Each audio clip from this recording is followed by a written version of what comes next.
ตายแล้วท้าวกำพร้าจึงกลับมาอยู่กับนางงาที่เฮือนแคมป์ทุ่งนาของตนตามเดิมแต่พญาเมื่อที่จมน้ำตายไปนั้นยังอาฆาตแค้นกับกำพร้าบ่แล้ววิญญาณของพญาเกิดเป็นแทนหน่อยอยู่ถึงฟ้ามีฤทธิ์เดชสมควรและก็ยังอยากได้นางงาบ่เลิกบ่แล้วพญาแทนหน่อยเป่าประกาศว่าไผสามารถไปเอาวิญญาณของนางงามาจะให้รางวัลไอายแม่งอนเอลคิวอ้างว่าตนมีพิษหายต่อคนตายจึงขานอาสาก่อนหมู่สุกรีผีหน่อยน้องฮักของกำพร้าที่มาเป็นข่อยปัดบ่นอนในพญาแทนหูเรื่องดังกล่าวพี่หน่อยจึงถามแม่งอดว่าจะเฮ็ดแนวไรให้นางงาแม่งอดบอกว่าจะไปนอนคดอยู่ในหลุมฟืนเมื่อนางงามาเอาฟืนไปลังไฟหนึ่งเขาในตอนเช้าจะตอนนางโดดพี่น้อยลงมาบอกอายกำพร้าให้ฮู้เรื่องทุกอย่างดังนั้นท้าวกำพร้าจึงลุกหนึ่งเขาเอาฟืนเอง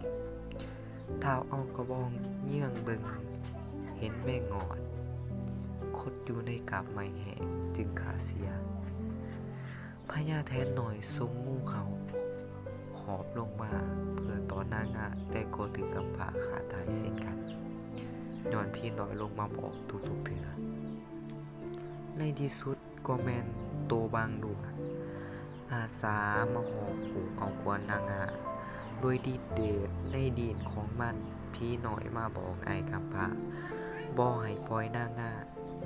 ตนจะหาทางสวยเหลือตกกลางดึกของคืนหนึ่งโตบางดวงก็มาหอบปูอยู่หัวเรือน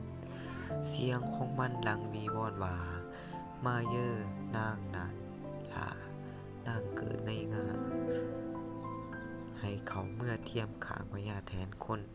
แหนแหนางงานอนรับอยู่สรุงตื่นห้องไห้ไหลเดือไหลทางขี้ก็หอนนุ่นขึ้นเท้ากำพร้าขลาดดุส้มเอาเมียทางห้องทางปุกแต่บางก็ห้องกูเอากวนนางงาขึ้นเมืองฟ้าก็หอนหลังวีวอนมาอีกว่าให้เจ้าเมื่อกินเขาเสมออนเมืองแทนเมื่อถือแหวนเงินแหวนคำอยู่เมืองฟ้ามาเยือนนางเอ่ยบางหอดสุดบุตรที่3ขวนนางงาก็ออกจาก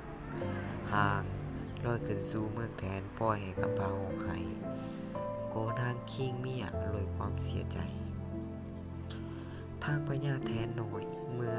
ไหลกวนนางงาก็จัดพิธีวาสีแต่งดอกตอนหับเชิญญาติพี่น้องมาเต่าโฮมกันอายบางรัวได้รับรางวัลเป็นแผนแพร่เงินคำเป็นอันมากมันกินเดาเมาสุราจนคันเดือเมื่อบาดบ่ไหลพญาแทนหน่อยเห็นแนวนั้นจึงถามหมู่เสนาว่าไผจะเอาบางคำเมื่อบาดไอ้พี่หน่อยค้านอาสาเจียตัวบางเมื่อทรงบาท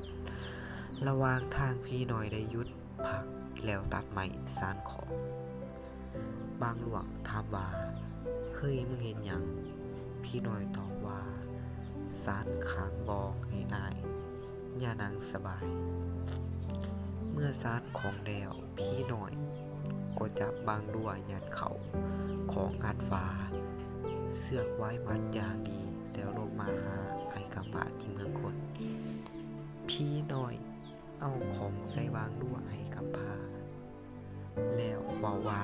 ไอ้เอ้ยมื้อแรกนี้เฮาหอมบางดัวกินกันเถาะบางดัวสวดตื่นในยินคำบอกของพี่น้อยจึงขอเอาชีวิตนำกำพร้าบอกให้มันกูเอาควนนางง่ามาแต่เมืองแทนบางดัว จึงห้องกูขึ้นว่ามาเยอนางนาไทยนางเกิดในงานางศิลานางนาดาให้เจ้าเต้าขึ้นมา